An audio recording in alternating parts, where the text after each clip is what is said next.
Bonjour tout le monde, alors aujourd'hui je viens vous présenter un tag, oui encore, mais bon, une youtubeuse que j'aime beaucoup m'a tagué, et bah quand une youtubeuse qu'on aime beaucoup vous tag, bah, vous faites le tag et puis c'est tout.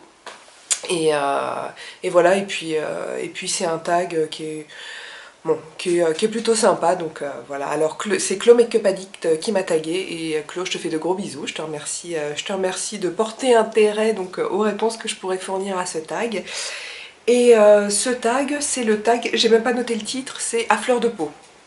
À fleur de peau, chose qui me convient particulièrement bien, je crois. Donc c'est parti, il y a 10 questions. Alors la première question, ce sera: quelle musique te donne des frissons, la chair de poule ou la larme à l'œil? Alors là je vais faire comme Chlo, je vais tout copier puisqu'elle a eu la bonne idée de passer la chanson en fond. Alors j'espère que le volume sonore sera assez bien réglé pour que ce soit ni trop fort ni trop bas, et que je continue à vous parler pendant ce temps-là, et que surtout vous continuez à me comprendre. Donc pour moi ce sera Alléluia, une chanson au départ interprétée par Leonard Cohen, mais que moi j'ai découvert dans les années 90 grâce à la version de Jeff Buckley, et donc c'est cette version-là qui moi forcément me touche, puisque je l'ai découverte, j'ai halluciné, j'ai été... D'ailleurs je vais la faire démarrer tout de suite. Ça m'étonnerait que des gens ne la connaissent pas, mais enfin, hop. Bon, j'espère que le volume sonore sera assez élevé. Voilà, donc comment vous dire ce que je ressens sur cette chanson? C'est une émotion qui n'est pas liée forcément à de la tristesse. En fait, c'est une chanson qui va accompagner tous mes moments, quels qu'ils soient. C'est-à-dire que quand je suis bien, quand je suis heureuse, cette chanson-là me rend encore plus heureuse, parce que je la trouve magnifique. En plus, elle parle de musique, qui est une de mes plus grandes passions. Et quand je vais moins bien, elle a cette mélancolie qui va faire que je vais aller encore plus mal. Oui, comme tout le monde, parfois on aime bien se faire du mal. Donc voilà, c'est vraiment une chanson qui m'accompagne depuis que je l'ai découverte. Donc ça fait bientôt, je sais pas, 15-16 ans. Voilà, ensuite, qu'est-ce qu'une personne peut te faire pour que tu craques? Alors, moi, j'ai choisi de prendre cette question de manière positive, en fait. Je vais pas parler de ce qui me fait craquer de manière négative, parce qu'en plus j'ai fait... allez voir mon tag précédent si vous voulez savoir ce qui m'ennuie. Donc là je vais plutôt vous dire ce qui me fait craquer, ce qui fait craquer qui peut faire craquer mon petit cœur. Et en fait ça va pas être des actes forcément, ça va être une personne qui va me stimuler, c'est-à-dire qui va faire ressortir ce qu'il y a de meilleur en moi, me faire m'épanouir, me faire me dépasser, sans forcément que ce soit... je parle absolument pas de compétition, ça peut être surtout dans la réflexion. Moi je suis plutôt... comment dire, je suis plutôt une cérébrale, hein, donc voilà, ça va être quelqu'un qui va m'émuler comme ça, qui va faire en sorte que je vais me remettre en question, que je vais me poser des questions. Et moi ça va être plus ça qui va me faire craquer, quelqu'un avec qui je ressens une proximité d'âme, en fait. Troisièmement, un film qui te fait pleurer à chaudes larmes. Alors ça va être Sur la route de Madison. Oh, le cliché de la mort. Ouais, Sur la route de Madison, je crois que je n'ai jamais autant pleuré devant un film que celui-ci. C'était juste un truc de dingue, histoire d'amour, j'allais dire à la Cournant, c'est quand même un très beau film, de très belles images et tout. Et puis je pense que ça me renvoie quelque part un peu à toutes mes expériences à moi. Alors je dis pas que j'ai trompé, j'ai pas trompé mon mari avec un photographe de passage duquel je suis tombée follement amoureuse et auquel j'ai renoncé. Bon bref, non, c'est pas du tout le cas. Mais c'est ce côté amour impossible qui me fait penser un petit peu à peu près tout ce que j'ai vécu, voilà, jusqu'à présent. Donc je pense que c'est pour ça que ça me touche, et aussi parce que il est magnifiquement réalisé, les acteurs sont extraordinaires, et voilà quoi. Donc c'est ce film-là. Une gourmandise qui te fait fondre de plaisir. Alors, moi je suis pas très salée. Pardon, je suis pas très sucrée, je suis plutôt salée.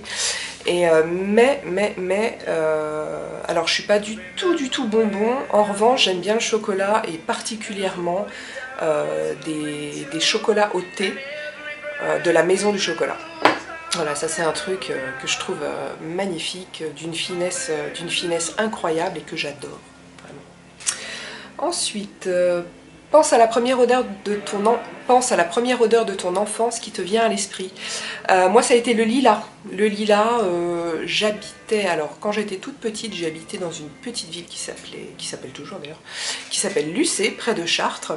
Et je vivais dans une résidence qui avait plein de lilas comme ça, et je me souviens que je gambadais, mais alors j'avais 3-4 ans, c'est vraiment, j'étais toute petite. Je gambadais comme ça entre les... entre les parterres de gazon et tout, et avec cette odeur qui m'imprégnait complètement, et voilà, donc moi c'est le lilas. Un truc fou que tu rêves en secret, ultra romantique. J'ai eu trop de mal à répondre à cette question, et en fait je vais pas vraiment y répondre, parce que c'est pas mon... Je sais pas, c'est pas mon style d'avoir des trucs comme ça romantiques, des idées très arrêtées sur la chose. En revanche, je pense que c'est quelque chose qui... Ouais, un de mes rêves, ce serait que quelqu'un puisse me faire une surprise, exaucer quelque chose que je n'aurais pas clairement formulé, et qui aurait pu donc l'exaucer parce qu'il aurait prêté assez attention à moi et à qui je suis pour pouvoir de lui-même trouver quelque chose qui me correspondrait tout à fait, quoi. Donc voilà, ce serait ça. Ensuite, un parfum, une odeur qui te fait craquer. Alors le parfum qui me fait craquer, c'est le parfum masculin, hein. Ça va être le parfum Jaipur de Boucheron. Ça me rend malade cette odeur, ça me rend folle, je vous assure. Dès que je sens ça, voilà. Quel est ton accessoire fétiche? Alors, mon accessoire fétiche, je la porte quasiment tout le temps, c'est cette bague. C'est cette bague qui avant appartenait à ma mère, que mon père lui a offerte quand, je crois que c'était un petit peu après ma naissance peut-être. Et voilà, que ma mère ne met plus et qu'elle m'a donné. Et franchement, j'étais très étonnée quand elle l'a fait. Et voilà, et je l'aime tellement que je l'ai cassée il y a quelques semaines, mais je ne me résous pas à la donner à un bijoutier en fait. Je continue à la porter parce que je ne veux pas m'en séparer, n'importe quoi. Bon, je vais y aller, hein, mais voilà, donc c'est ça mon accessoire fétiche. Et j'ai oublié la pierre que c'était, je ne sais plus. Ensuite, plutôt printemps, été, automne ou hiver, et pourquoi? Alors moi ce sera plutôt printemps. Je pense comme beaucoup de monde parce que les températures un petit peu moins rudes s'en vont, et que surtout bah, c'est un symbole, c'est vraiment un symbole, le printemps, le symbole de la renaissance, du nouveau départ, on a envie de faire plus de choses, les fleurs, les bourgeons, tout ça quoi. Et sinon après il y aura l'automne. En fait c'est les mi-saisons que je préfère. L'été c'est trop chaud, l'hiver c'est un peu, ça caille un petit peu trop. Voilà, donc après le printemps ce serait l'automne, parce que les températures sont encore assez douces, et ce n'est pas qu'un fait météorologique, je pense que c'est aussi dans la tête que ça se passe tout ça. Moi je pense vraiment que les saisons ont une influence sur notre morale, et je préfère être... voilà, pour moi le printemps et l'automne c'est plus calme que l'été et l'hiver. Et, pardon, ensuite, donc dernière question, l'animal qui te fait craquer. Alors là je vais pas du tout être originale, c'est le chat. C'est le chat, et malheureusement pour moi je suis allergique au chat, mais je m'en fous, j'accueille tout le temps le chat du voisin, et j'ai des crises d'éternuement atroces, mais c'est pas grave, je l'adore. Donc voilà, le chat. Alors ce tag est terminé. Et alors je vais pas taguer grand monde puisqu'en fait toutes mes copines entre guillemets youtubeuses ont déjà été taguées. En revanche je pense que les tags on peut les faire à l'écrit, et j'aimerais bien moi connaître tes réponses Hélène. Donc Hélène du blog Planète Coquette, et si vous ne connaissez pas encore ce blog je vous invite vraiment à y aller, je vais vous laisser le lien en barre d'infos, parce que voilà, c'est quelqu'un d'intègre, c'est quelqu'un qui écrit très bien, moi j'adore son style, et voilà, et qui a des avis qui reste objectif et qui fait des maquillages merveilleux, qui a un regard de fou, voilà, je t'aime, je t'aime.